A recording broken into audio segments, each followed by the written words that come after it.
Welcome to Pour It Out. I'm Haley. And I'm Brandy. Thanks for being with us. Episode 8.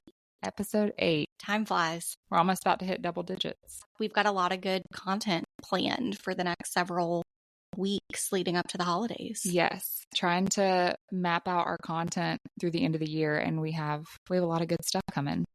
So thanks for being with us today. Haley, what are we pouring it out with? We are pouring it out with a little hot toddy tonight. It's so good. It's so good. It's so fall.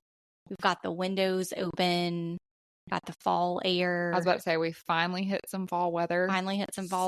Taking advantage of that. Yeah, it's so good. If y'all follow us on social media, I made a quick little reel of how to make one. Super quick, super simple. It's literally just honey, whiskey, and a little bit of lemon, some hot water, and Wood Stove's Kitchen hot toddy mix. And what whiskey did you say that you ended up going with? It is King's Creek honey whiskey.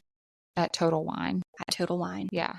And it was like a very good price point. And very good price point. Yeah, the whole handle was $17, I think.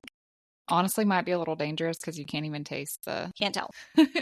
Taste the alcohol in it. But very fall, very warm, cozy vibes. Very fitting. And I'm here for it. Well, Brandy, what are we talking about today? Well, we are kind of opening up something that we imagine will eventually become a series for us. We both really love hosting, whether that be large events, large gatherings, or very intimate dinner parties, or just drop-in parties. We've definitely had our experience with hosting over the years in various circumstances.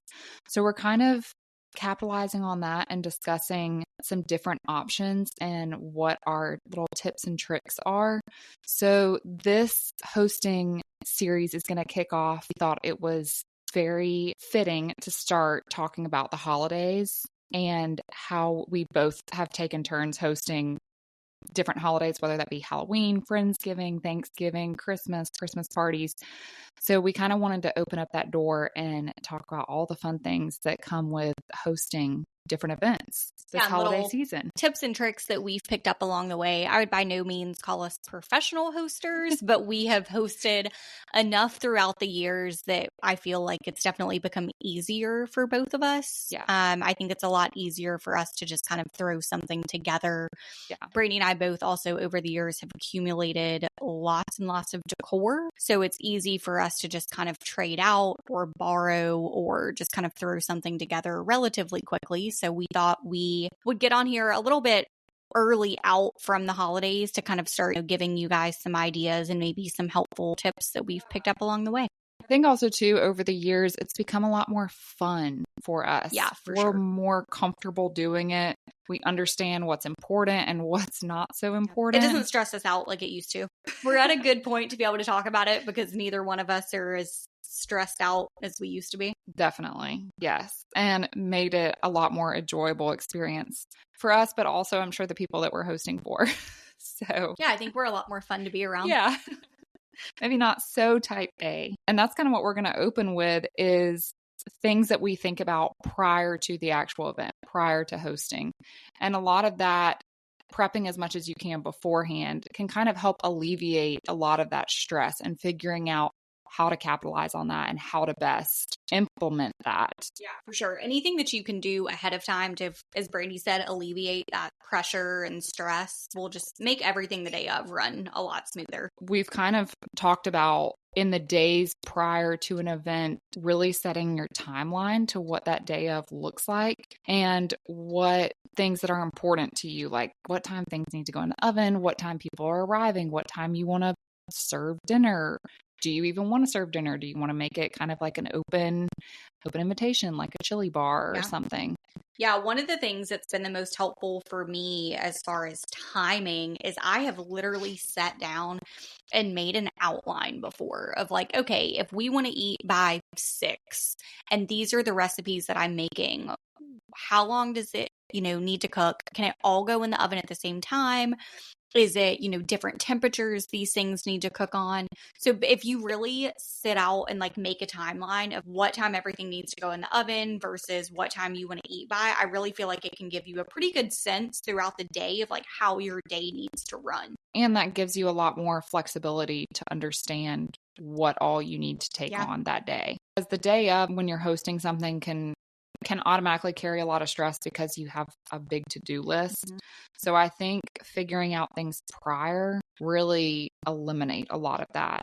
Even something as simple as like chopping vegetables or chopping fruit or prepping a salad, like get all that stuff ready and just keep it in the fridge so that all that you have to do is the assembly and not the actual, you're not running around trying to make a homemade dressing. Yeah. My other big tip on the cooking front too is read your recipe a couple of times over in advance so that you are not trying to, even if it's something that you've made 100 times, just read over the recipe in its entirety once so you know exactly what you need to do. And in your head, you already kind of have the steps prepared so that you're not standing in the kitchen being like, okay, well, what do I have to do next? And what do I need to do? Like that has saved me a lot of time over the years is reading through it at least once. And speaking from experience, we kind of have talked about this.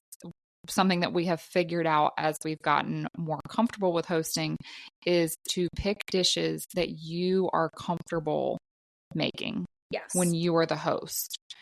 Don't try something you've never made that's going to take you 2 hours to make. This is not the make a rack of lamb if you've never done it before. I mean, hey, if you like lamb and you've made it before, great, go for it. Us, it's not our thing. But let's not pull out a brand new recipe, something that we've never done before, that we're not comfortable with, that takes a lot of attention because your attention is going to be pulled in different directions. Well, and I also think from the stress perspective, that's going to stress you out more because you're going to be so stressed and concerned about, is it going to turn out the way you want it to because you're about to feed it to 30 people? Extra worry. Take that stress off of yourself and make something that's tried and true that you know how to make. And also, too, as far as the prep work beforehand, think about things that you don't want to stress about beforehand. Things like you never want to run out, but you also can buy it beforehand and put it in a cooler. Dishes. What are you going to do for serving?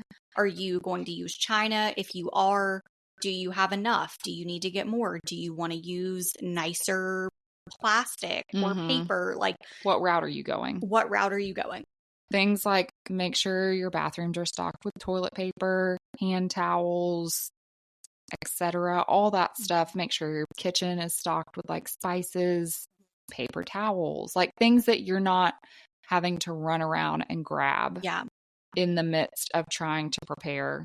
Especially if you're hosting a large gathering. Yes. And don't even wait until the week of to do that kind of stuff. Like you probably know at this point in October if you're hosting Thanksgiving or not. Mm-hmm. If you are, just go buy an extra pack of toilet paper. Head to Costco. Go to Costco. Go buy some paper towels. Go buy some staple spices.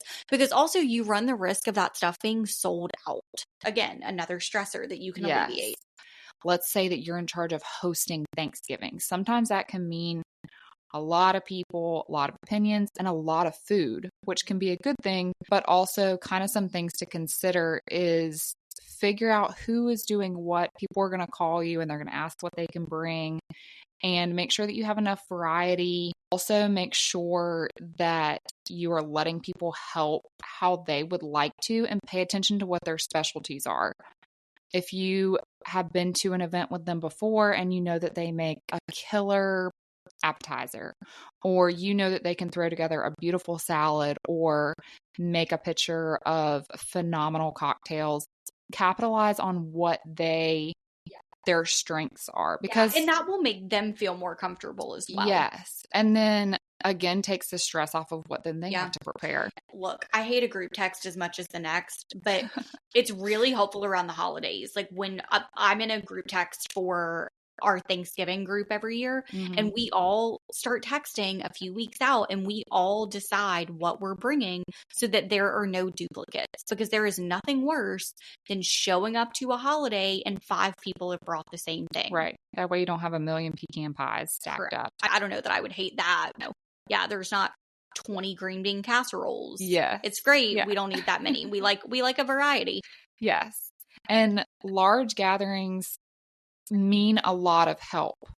You're going to get a lot of help. You do not have to make the entire menu yourself. No. But Take that pressure off yourself. Yes. But with that comes a little bit more coordination, kind of sitting down and mapping out, okay, who's coming, who's bringing things, what are they bringing, what type of servingware are they going to need, just things like that. Just be intentional about your guest list and your menu. And to Brandy's point, capitalize on people's strengths. People do not mind helping and they don't mind bringing stuff. So I think that that's one of the things as we've gotten older throughout our years of hosting is we several years ago took the pressure off of ourselves to do everything. You have to ask for help.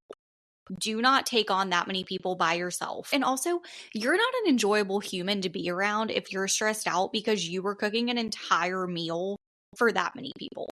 No, you're not. And we have been to enough holidays, enough events, enough parties now. Have been those people ourselves. Yes. Have definitely been those people ourselves, that we know that if you as the host are stressed, people are not going to have very much fun. No. It's not going to be enjoyable. It's not going to be relaxed. And the holiday season is really just about being intentional with spending time with the people that you love, that you care about. And if you get so wrapped up in the perfection of hosting, and social media creates this mirage of perfectly set tables and perfectly set kitchens and just things that are tablescapes and kind of unattainable. And will stress you out when you forget what it's really about, which is just enjoying being together. Yeah. And really what we want this series to be about is exactly that, is like this culture of social media that we are in, that everything has to be cutesy and everything has to be a thing. We think that we've got good taste and we think that we host good events, but we're also very budget conscious. We pull a lot of decor from things that we already own. We're going to talk about some cheap floral arrangements and how to utilize dried florals, things that are very simple that still give a wow factor and still look presentable and look like you put some effort into it, but it didn't take you 2 weeks to pull this together and it didn't cost you hundreds of dollars. Right.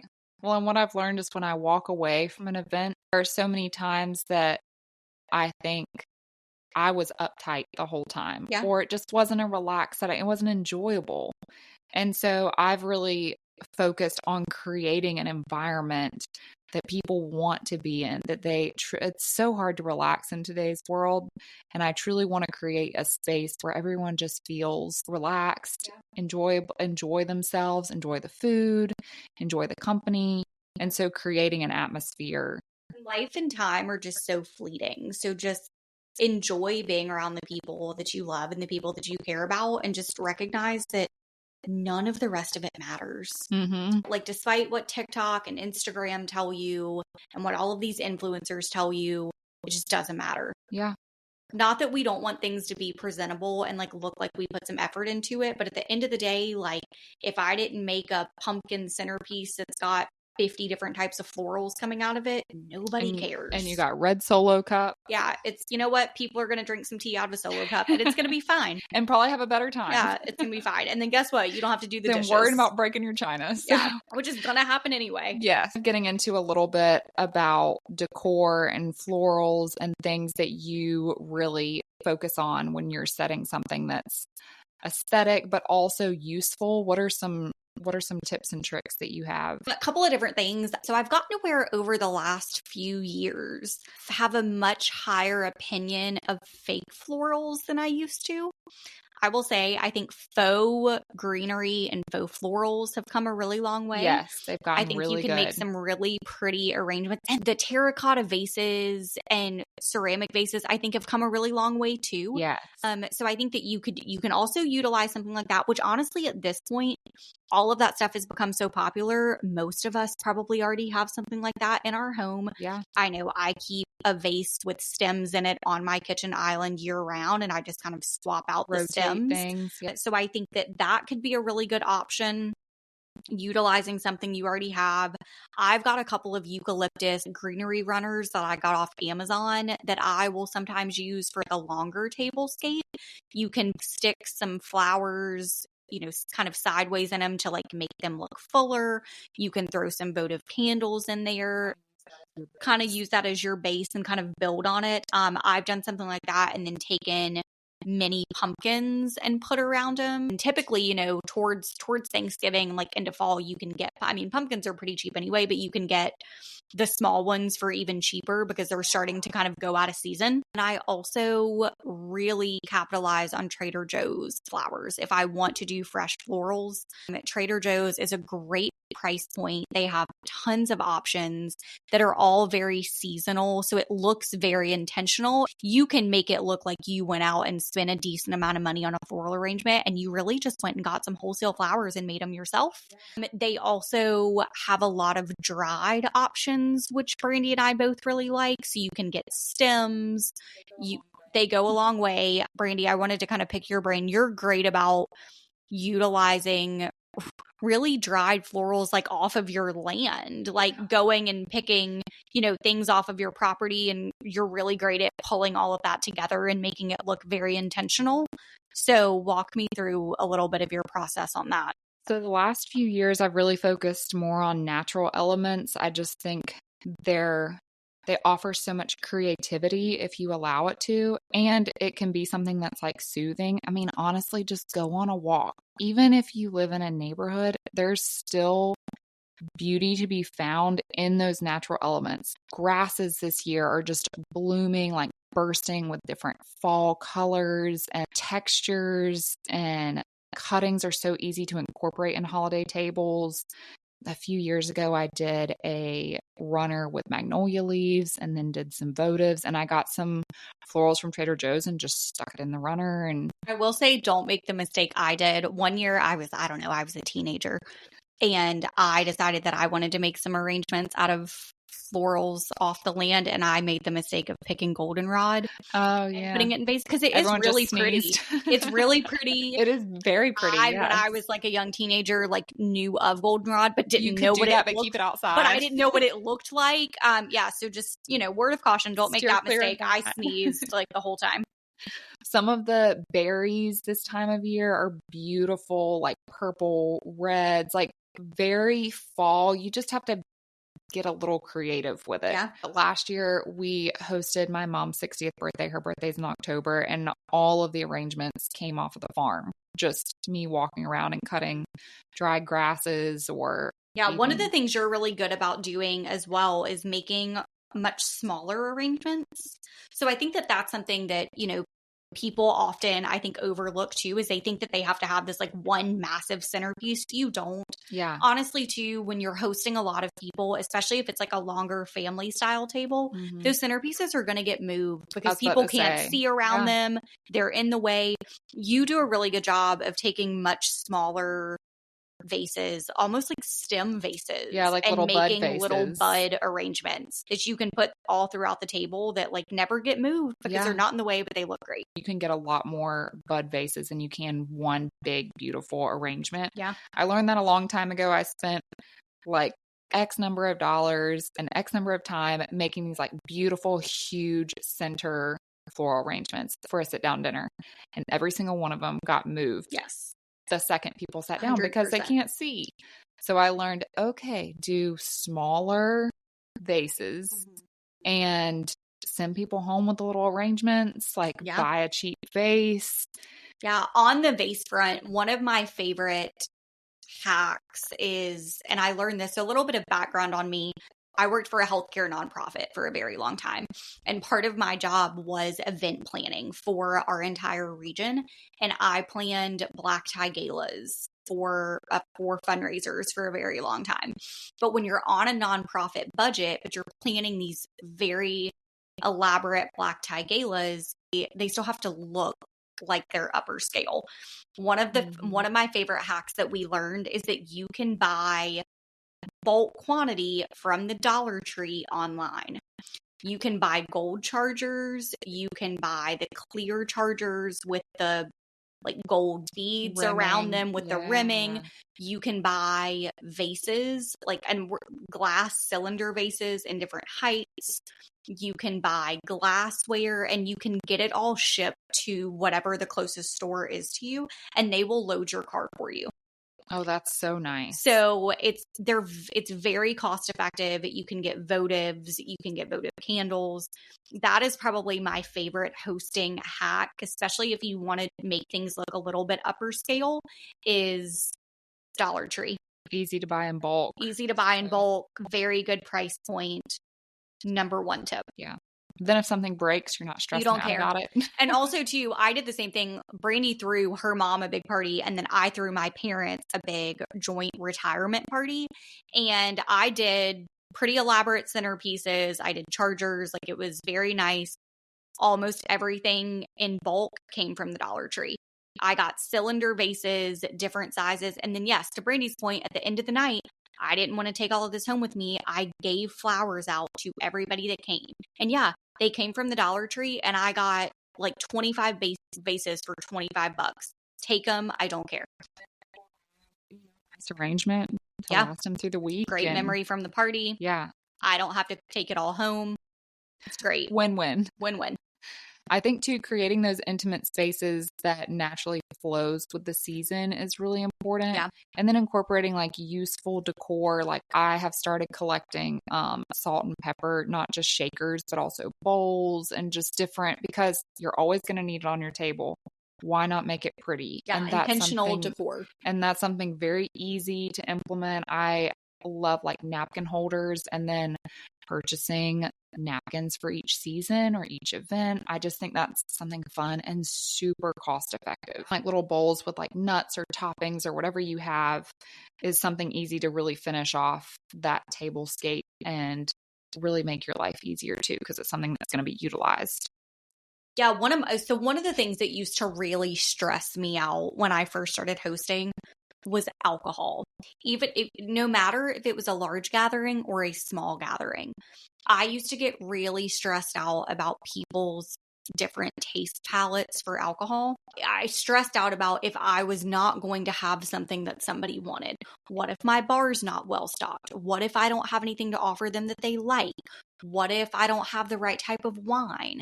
You need a million things. You need a million things. Listen, y'all, there are too many different types of alcohol for you to fit everybody's palate. It's just not going to happen. That customization is just going to stress you out. It's going to stress you out. It used to that was probably my biggest stressor when I got to a point that I was hosting nicer dinner parties.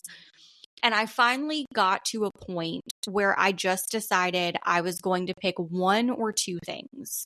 So I'm going to pick either a signature cocktail, and I'm going to make a batch with one signature drink and tell everybody ahead of time, this is my signature drink. This is what we're going to be having. If you would like something else, please feel free to bring whatever you would like to drink. Or I stick to wine and beer. And if I'm hosting a dinner party, I make sure that the wine is obviously something that pairs well with whatever I've cooked. Beer, stick to one or two options. I just stopped stressing about it. And at that point, you're offering something. And if it's not something that your guests like, then 9 times out of 10, they're going to bring their own anyway. It's also extremely cost absorbent to be the one that's hosting. If if it's a smaller gathering, you're most likely providing the food. You don't also need to spend the money to provide everybody's alcohol. Right. If you are in a situation like when, Brandy threw her parents' party, I threw my parents' party, where you are the one that's supplying the alcohol, my favorite hack is Costco, because Costco, you can buy in bulk and they will allow you to return whatever is not opened. So I bought a really exorbitant amount of alcohol for my parents' retirement party last year, full knowing that I would not use all of it. Prepared. But I'm prepared. I wanted to, buy overage. I took probably half of it back and got $108 return. Wow. Yeah. And they take it back without question. Yeah. Which is, again, cost effective. Yeah. But also you're prepared and you have what you need. Yeah. And then you can don't feel like you necessarily have to buy brand either. Kirkland brand wine is great. Kirkland seltzers, great. They taste very similar to White Claws. Trader Joe's will also let you return wine. That's great. great. And their wine is good too. Yeah. So anything that is, not a super expensive price point will get you pretty far. Yeah. A few other things just to finish up with hosting for holidays, especially if there are larger gatherings. I think it's important to talk about a lot of people nowadays have some dietary restrictions or allergies. I have family members that are 100% gluten-free.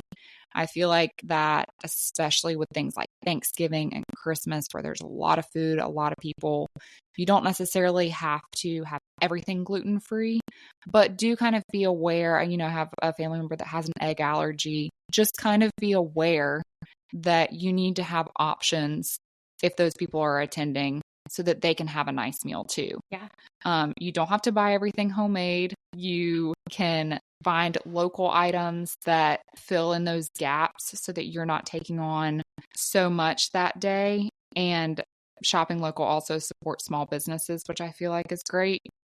And then also too, if you're having large gatherings that have young kids involved, I always love a good kids table. I would still sit at the kids table if I was allowed to, but having some fun activities planned for them, whether it be like coloring pages or like a small craft, can kind of keep them entertained while their parents eat, which I feel like is very helpful if they have a lot of kids and are just trying to eat a nice meal. Yeah, but hot take, don't make it a difficult craft if you Don't do a make craft. it Because like the last thing stickers. you want to do is have a craft table that then the parents then have to go help with the craft because nobody wants that. Stickers, something simple. And also to think about that on the dinnerware side, maybe opt to go with paper plates for them instead of your nice china, or don't let them use your crystal, things like that. That's probably a bad idea. Yeah, my other tip on cutlery and serving ware too is that two things. One, if you do decide that you want to opt for your nicer china instead of, nicer plastic options, somebody that I know did this last year and I thought that it was a really great idea. She knew for the amount of people that she was going to be hosting that she did not have enough nicer everyday dishes. So she intentionally bought 20-piece set of nicer dishes and salad plates and all of that. And she's got a particular hutch in her kitchen that is designed for serving. So without a doubt, that's every year, using. that's what you're going to use. You know that you have enough because it's not something that your family uses every day. And you're trying to piece together. Right. And you're trying to piece together. And then you're not worried about, I think all the dishes are clean, but you don't know that like while you've been busy trying to prepare to host, that your kids have used 4 of the dishes that you thought has were a chip clean. in it. Yeah. So if you're going to go nicer serving route, I would say have a designated set that's for hosting. Yeah. And then also too, if you're hosting holidays, like we said, there's going to be a lot of food. As the host, I always find it very helpful to have just go, again, Costco has it, or Publix or Amazon, buy a thing of Tupperware, cheap, that you can set out and say, here you go, please take leftovers. I do not want all this food. Hobby Lobby also sells like cute little themed bags, like Ziploc bags that you can put dessert in, like cookies, brownies. Yeah. Costco also has the styrofoam to go containers. Yeah. The family that we spend Thanksgiving with, we always have styrofoam to go containers. So you can also put a Sharpie out too so that everybody can write their name on it. So everybody make sure that they go home with the correct leftovers. And I feel like that encourages people to, having it set out encourages people to please take some. So you're not trying to like package up all this food and because I will say on the reverse side too, as the host of large gatherings, it can also be really stressful on the flip side when nobody takes food. Yeah. Because you sincerely do not want to be left with that much food. Yeah. Some leftovers are nice. You don't want to end up with all of it. You don't want to eat green beans a month later. No. The other piece too, if you are going to use nicer china, one of the things that my mom did growing up, and Brittany, I know that you do this too, and it's so helpful, and it really does help you to prep ahead of time, is mark out your table scape. So take all of your serving pieces. Let's say that you're using, your y'all are going to eat at your dining room table and you're going to use your kitchen table for serving. Put all of your serving pieces out with place cards and see what fits and what doesn't, so that you know exactly where each dish is going to be set, so that you know you've utilized all of your space and that everything fits. Bringing that dish, know where it's going. That way, if they need to put it in the oven or whatever, and they can be in charge of it and they can set it out. And then you also know if you need to pull hot pads out.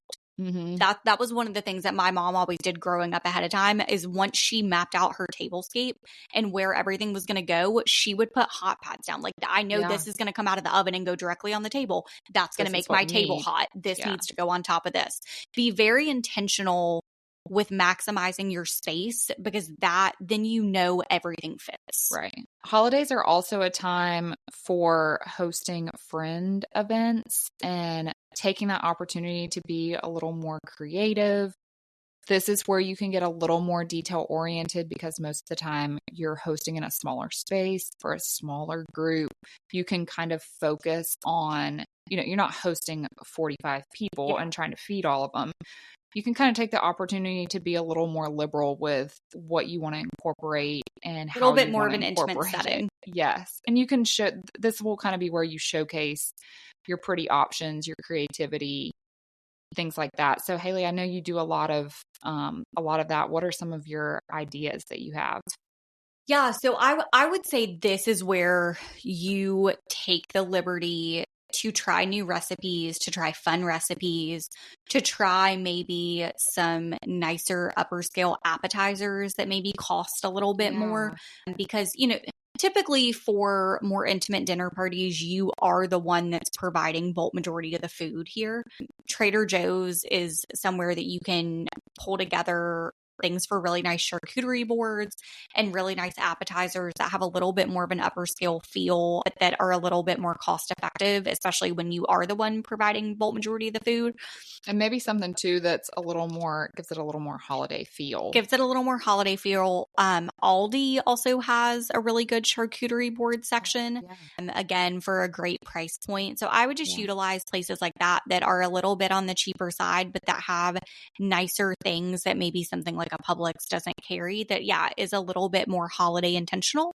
The other thing that I really like to do when I'm hosting friends is to do a nicer signature cocktail that's a little bit more fun, because again, I'm not, providing alcohol for a lot of people, so I can spend a little bit more money on alcohol. Again, that's a time to maybe get a little bit more creative and like try a signature martini that you've been wanting to try, or like something that's a little more fun. And those people, if you do a girls' night or something, they're going to appreciate the effort a lot more. Elevation a little bit more than like if you have kids and couples and things like, because that is hard when you go to that much work for a larger crowd. It feels a little like people have kind of missed the mark, and it's not intentional, but there's just so much going on that they maybe don't recognize the amount of effort that you've put in to make this like really elaborate, Thanksgiving meal or something like that. Whereas, I feel like, smaller couples or a few of your girlfriends, like they are going to appreciate that a lot more, and it's going to make you feel a lot better about putting in the time and effort. Yeah. Love a good themed party for girls' night during the holidays too. So I know that we both attend different things every year that are kind of traditions, but Haley also does like a drop-in Halloween party that she hosts that really like goes all out for. People can just drop in, honestly, especially for my neighborhood, because our houses are really close together and it's very walkable and everybody has their kids out. I really just leave my front door open and like people can just come in and like I started doing this last year, and I do a chili bar. I'm doing it again this year. Depending on how many people I have drop by. Like my parents came last year and I made the chili, and my dad grilled hot dogs and brought hot dogs as the side. And then I'm doing the same thing again this year, and the friends that I have coming, like they're going to make a charcuterie board and I'm going to take care of the chili and just throw a few toppings out, and like people can just come in as they're walking down the street and grab food. And then, I focus on one signature cocktail. So one of the things that I really like to do this time of year is an apple cider mule. And it can be batched very easily. So I typically do either one of two options. I either do salted caramel vodka or I do vanilla vodka. Either works, whatever you can find. And then depending on how many people, either a half gallon or a gallon of apple cider. And then I top it with ginger beer. You can make it up in a huge pitcher ahead of time. And then I just throw like some apple slices and some cinnamon sticks in it and just put some cups So out. pretty. It's a crowd pleaser. It's very pretty and it's very easily batched. Nice. Yeah. So I just focus on things like that and make it easy on myself and easy on everybody else, because I also know that like I'm also going to be out walking around our neighborhood. So I also don't want to do something that I have to like feel like I have to stay at my house for and keep an eye on. Like everything's done ahead of time. Grab some food, come in, and then go out and walk around. Those drop-in parties are also too like some of my most enjoyable things that I attend, but also host, because the pressure is almost completely taken off. Yeah. Me and Paul have talked about hosting a Christmas light party. We live across the street from a family that does really all out Christmas lights. People come from all over to see them. And so we thought about doing, hey, go see the Christmas lights and then drop in, say hey to us, hang out, let's have a fire, some hot chocolate, some cookies, call it a day. But those drop-in parties are really fun. Yeah. Yeah. And then Brady and I both every year with closest girlfriends attend. It's ironically enough, it's a separate group of girlfriends, but we both go to the same themed party, same idea. And it's a My Favorite Things Christmas party. And it's one of our favorite things that we do every year. It is my favorite thing. If the party could be my favorite thing, it would be. It's so much fun. The idea of it is you bring, either 2 or 3 items under, and you set a price point. Like I go to one that's under $8, and then I go to another one that's like under $15 or something. But now I'm to the point where I think throughout the year, what could I bring as my favorite thing? Then you leave with 2 things that somebody else loves. And most of the time it becomes your new favorite thing because it's either like useful or pretty or yum or, it's a great way to share with everybody else. Yeah. Our My Favorite Thing party also is our annual girls' Christmas pajama party. So that's fun. Every year for the last, I think last year was the 4th year of us doing it. We get matching pajamas every year and we start talking about it a couple of months ahead of time. Because that's the thing I will say, if you're going to do matching family holiday pajamas, get them early because they're going to sell out. But it's so fun. It's so relaxed. Usually we either all bring some sort of appetizer or we've had food catered. So none of us have to cook, which is great. And we also do My Favorite Things and it's so fun. I also love those like exchanges during the holidays. Like one of my friends does a scarf exchange every year, which I think is so fun. But like cookie exchange, recipe exchange, candle exchange, ornament exchange, all those things are really good ideas if you would like to throw a party or just get your girlfriends together.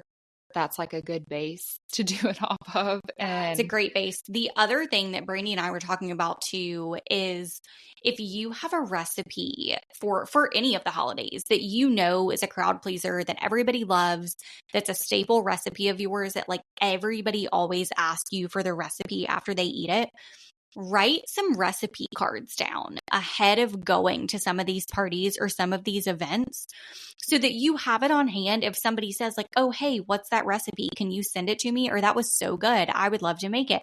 You can be like, hey, you know what? I had a little bit of time ahead of time and I wrote the recipe down. Would you like a recipe card? There you go. That is such a good point. And kind of loops into talking about attending the holidays as a guest. What are some things that me and we both really hit on what it's like to be the host, but then that also I feel like gives us good reflection on what it's like to attend as a guest. Yeah, I think just being as helpful as possible is probably the number one thing. Like, reach out to your host ahead of time, ask them what their menu is, ask them what you can bring. And again, that kind of ties into like just being intentional with the menu and making sure that you don't show up without having asked, because again, you don't want to duplicate somebody else's recipe. Because if you show up without asking, and let's say you made a sweet potato souffle, well, what if that's, grandma's signature dish? Yeah. You and don't that's what want to everyone step looks on any forward toes, to that year. right? But then they feel obligated to eat yours because you brought it without asking. Just be intentional and be as helpful as possible. And if you are going to something, let's say you're going to a holiday party or something very last minute and you don't have time to reach out, or you can't get a hold of the host or something, bring something that's fun, like a dessert, a drink, a bottle of wine, something that you made, or something local to add to a cheese board. Just anything like those are all really good ideas if you are going to something very last minute again and don't have time to reach out, or those are easy things that you can kind of grab and take to a party. Yeah, something that a lot of people too kind of overlook, because I think everybody just assumes that the host has it covered, is drinks. Mm-hmm. Whether it be alcoholic or non-alcoholic. Yeah. Like, ask if you can bring cups and ice and tea and water and that kind of stuff, because that kind of stuff adds up too. And honestly, as the host, I don't really want to have to worry about that. Right. I don't want to have to worry about what everybody's eating and what everybody's drinking. It's just extra added on. Yeah, that's a good point. And then also, I think this is something that me and you have talked about a lot, is that the host is, when you arrive, the host is not going to ask you to help. And most of the time, if you ask, they'll say no to help. I know that I'm guilty of this when I'm the host. It's just like, no, I got it. I'm good. But they actually do need help. Accept the help. Accept the help as the host. And then also, if you're attending as a guest, when you volunteer, name something that you see that needs to be done, such as, oh, I see that you're doing a charcuterie board. Do you have fruit that needs to be washed or cut up? Something easy, something simple that they're not focused on, that you can easily do, that will help them out, but they don't have time to sit and explain it to you, because that is the issue, is that they just don't have time to sit down and be like, because they, in their head, they probably have it how they want it done anyway. Yeah, I think the other thing too is that if you are a guest and your host has not asked you to bring anything, then when you show up, say, show up with a hostess gift, I think is always a great thing too. And it can be something simple. It can be a candle. It can be, their favorite coffee. Mm-hmm. Like, show up with a hostess gift and then say, hey, I know you asked me not to bring anything. I really appreciate that. I'm going to do the dishes at the end, because I know that you're going to be really tired. Let me take care of the dishes. They're going to tell you no, but insist, because really, even though, the host always says, no, just leave it. We got it. Yeah. It's a pain in the butt to clean up behind that many people when you've been hosting and cooking all day. Yeah. Just pitch in and help. And really, multiple hands make fast work. And some of the best conversations that I have had with friends or family are over doing the dishes, or over wiping off countertops, or boxing up leftovers. That's after the meal. It's not as formal. Everyone's a little bit more relaxed. And those are some of the best, most honest conversations that you can have, is around that kitchen sink. Yeah. And so I feel like that's a good opportunity too, to be involved and be intentional with people's feelings and where people are at in life, and check in with them, So it's a little bit more too than just being like, oh yeah, I'll help clean up. It's also being intentional with your friendships and your relationships in general. Yeah. No, I think that's a great point. I think on the conversation piece too, one of the other tips that I have, as far as especially as far as maximizing space, if you're hosting a lot of people, but maybe feel a little bit self-conscious about the size of your space. Like, maybe you offered to host, but you have a smaller house and you're nervous about fitting that many people, is utilize both indoor and outdoor seating.